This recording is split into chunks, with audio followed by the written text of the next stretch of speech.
Hari ini adalah hari yang sudah dinantikan Hilda. Setelah sekian lama, dia menyiapkan dirinya, menyiapkan perasaannya dan hatinya untuk dialog keagamaan di pesantren. Saat pertanyaan pertama didiskusikan oleh para peserta, Hilda masih terdiam.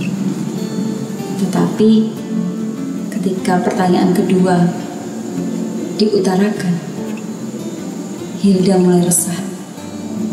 Hatinya bergemuruh dan badannya mulai mengeluarkan keringat dingin. Rasa kepercayaan dirinya tiba-tiba luntur saat beberapa peserta menjawab dan menanggapi pertanyaan itu.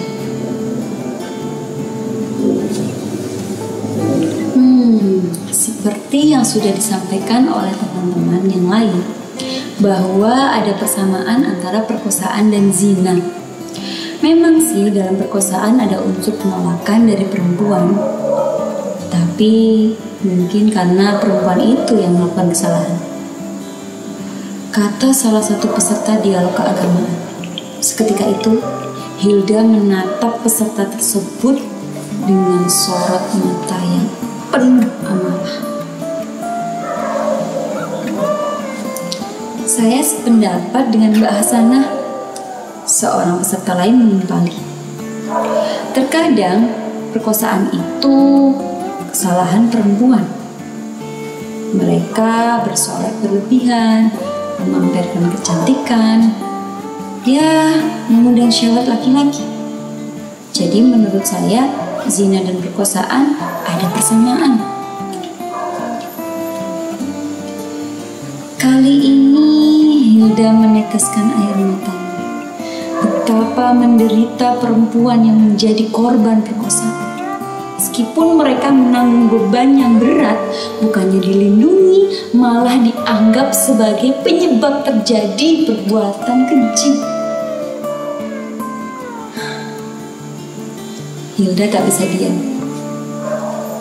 Dia akan berusaha keras untuk membuka suaranya. Jadi menurut Anda, jika perempuan tidak menutup auratnya dan kemudian dia menjadi korban perkosaan, maka itu adalah bentuk azab bagi dia? Kata Hilda. Mendapat pertanyaan seperti itu, Hasanah kebingungan. Perkosaan adalah kejahatan yang membunuh mimpi seorang perempuan. Menghancurkan masa depannya, membuat luka yang tak bisa disembuhkan. Karena itu perkosaan termasuk dalam kategori hirobah, sebuah kejahatan yang hukumannya jauh lebih berat daripada hukuman zina. Di ujung kalimatnya, Hilda tak mampu menahan air matanya. Sangat terlihat jelas air matanya jatuh membasahi jilbabnya. Apakah kalian semua tahu? Dalam Al-Quran, Allah melarang manusia menggauli atau melacurkan seorang budak jika mereka menginginkan kesucian. Silahkan baca firman-Nya dalam surah An-Nur ayat 33. Dan janganlah kamu paksa budak-budak perempuanmu untuk melakukan pelacuran, sedangkan mereka sendiri menginginkan kesucian, karena kamu hendak mencari keuntungan duniawi. Dan barang siapa yang memaksa mereka, sesungguhnya Allah Maha Pengampun lagi Maha Penyayang. Hilda menarik ujung jilbabnya, menyeka air matanya.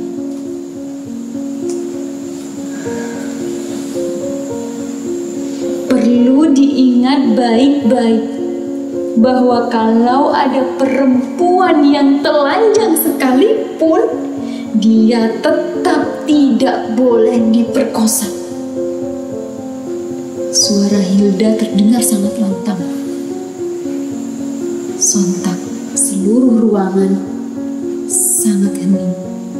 Sehening malam tanpa angin, sehening pagi tanpa tanpa kicauan burung.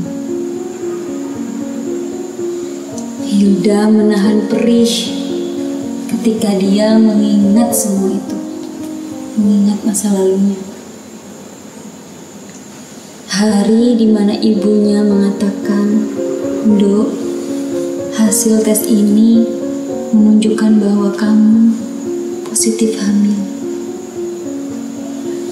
Hilda merasa bahwa masa depannya benar-benar runtuh. Dadanya sesak dan denyut jantungnya seolah berhenti. Tubuhnya kini bergetar hebat. Kakinya tak mampu menahan tubuhnya. Ia jatuh tersungkur.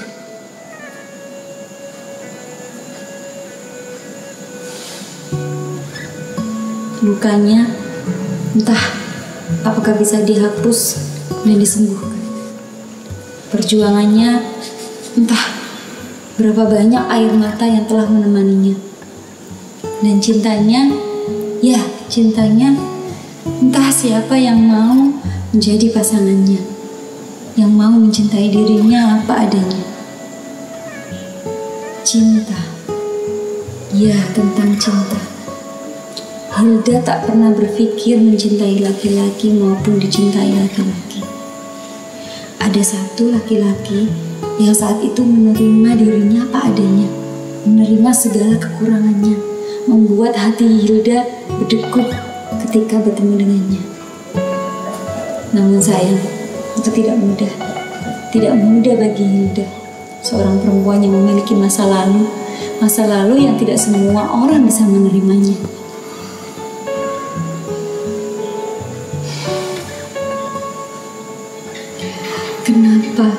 Kenapa baru sekarang mengatakan semuanya? Kenapa tidak mengatakan sebelum kami bertunangan? Kata Hilda kepada perempuan di depannya. Maafkan aku Hilda, aku benar-benar mencintaimu dan aku juga bisa menerimamu apa adanya. Tapi memang aku sengaja tidak memberitahukan semua keluargaku tentang kekuranganmu. Jika mereka semua tahu, maka mereka tidak bisa menerimamu. Hilda hanya menggeleng pelan. Air matanya kembali tak dapat ia bendung. Ia kembali merasa kehancuran. Hatinya, perasaannya, impiannya, masa depannya, cintanya, semuanya hancur, tak tersisa. Dia kembali tersadar bahwa ya mana ada sih laki-laki yang mau menerima dia, mau menerima perempuan memiliki masa lalu yang kelam.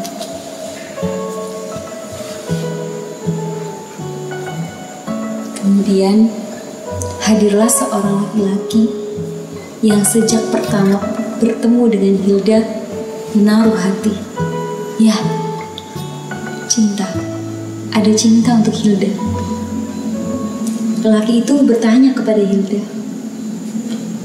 "Katakan Hilda, kamu mencintaiku? Tolong, jawablah. Aku butuh jawabanmu saat ini." Hilda menarik nafas untuk kesekian kalinya. Dia mengingat kembali perasaan-perasaan hancur dan penolakan yang sangat menyakitkan.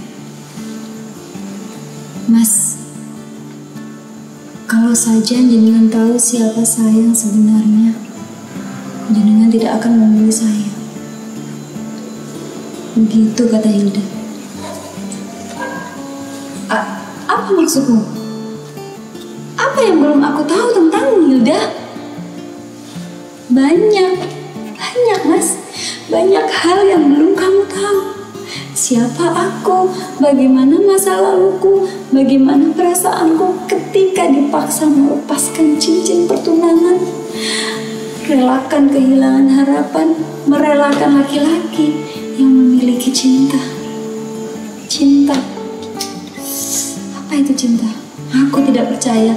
Cinta hanya terdengar indah ketika melihat kelebihan pasangannya. Namun, cinta akan mampu menghujam, melukai hati ketika kenyataannya tak seindah keinginannya. Aku yakin indahnya perasaan jatuh cinta seseorang hanya karena melihat sesuatu yang bisa membahagiakannya. Jika sebaliknya, entah apa itu, apakah masih bisa disebut cinta? Hilda tunduk, menikmati perasaannya, mengaduk-ngaduk rasa pilunya. Hanya kalimat ibunya yang mampu menentamkannya. Duk, saat itu kamu pernah bertanya, siapa permatamu, berlianmu? Dan saat itu ibu menjawab, seorang laki-laki yang mencintaimu karena Allah, semata-mata karena Allah. Ibu bercanda. Mana ada laki-laki yang seperti itu? Mana ada laki-laki yang bisa menerimanya dengan tulus, menerima Hilda, menerima kekurangannya, menerima masa lalunya? Mana ada laki-laki yang seperti itu? Apakah ada, Ibu? Adakah laki-laki yang mau mengatakan kepada Hilda, kau adalah aku yang lain?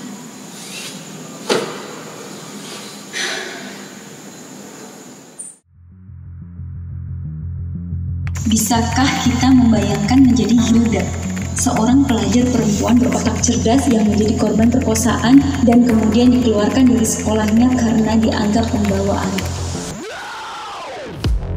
Bisakah kita membayangkan menjadi Hilda yang harus menerima kenyataan bahwa sebagai perempuan ia tidak boleh menolak semua keputusan kaum laki-laki, betapapun sangat menyakitinya keputusan itu?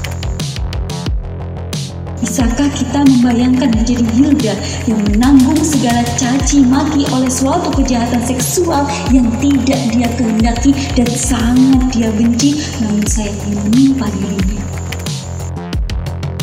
Bisakah kita membayangkan menjadi Hilda yang seharusnya dibela karena merupakan korban, namun nyatanya harus dikucilkan karena ia seorang perempuan? Cak Rusdi, editor novel Hilda, mengatakan, tokoh utama dalam novel ini hidup di antara dilema ketidakadilan perspektif masyarakat patriarki yang selalu memandang bahwa sehebat apapun kaum perempuan, toh pada akhirnya ia harus rela ditempatkan sebagai kelas nomor 2. Dan sebagai kelas nomor 2, ia harus pasrah menerima dominasi kaum laki-laki yang terkadang dengan menggunakan dalil-dalil agama mereka lantas mendapui diri sebagai pihak yang paling utama, paling unggul, sehingga cenderung mendistorsi peran-peran dan martabat kaum perempuan.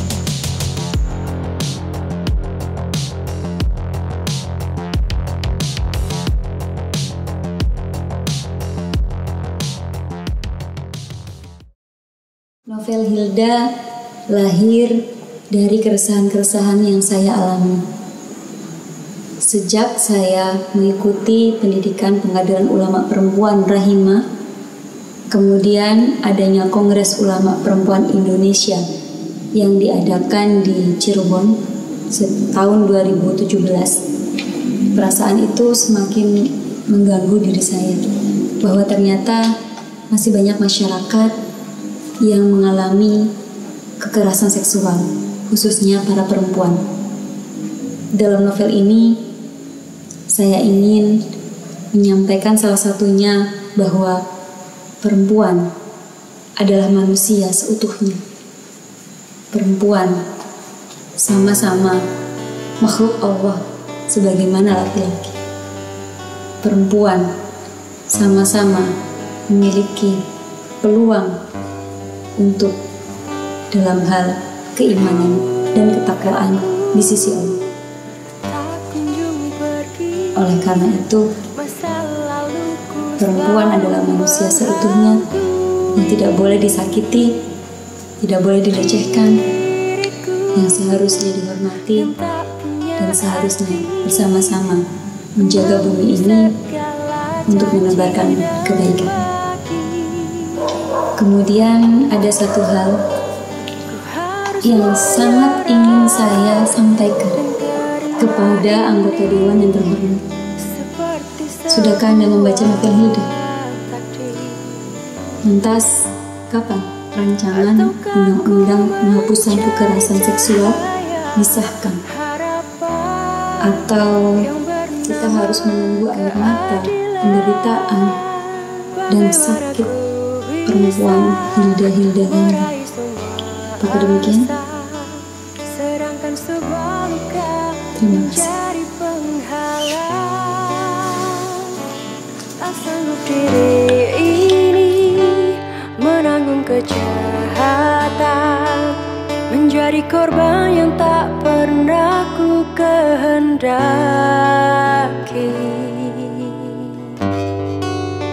Dan kau pun datang, ungkapkan cinta seperti sebuah mimpi. Kau tak menyerah, menghadirkan cinta, sesuatu yang tak bisa ku terima. Bagaimana ku bisa menerima cintamu, sedangkan dirimu terlalu sempurna untukku. Bagaimana ku bisa menjadi pendampingmu, sedangkan aku tak pantas untuk mencintai.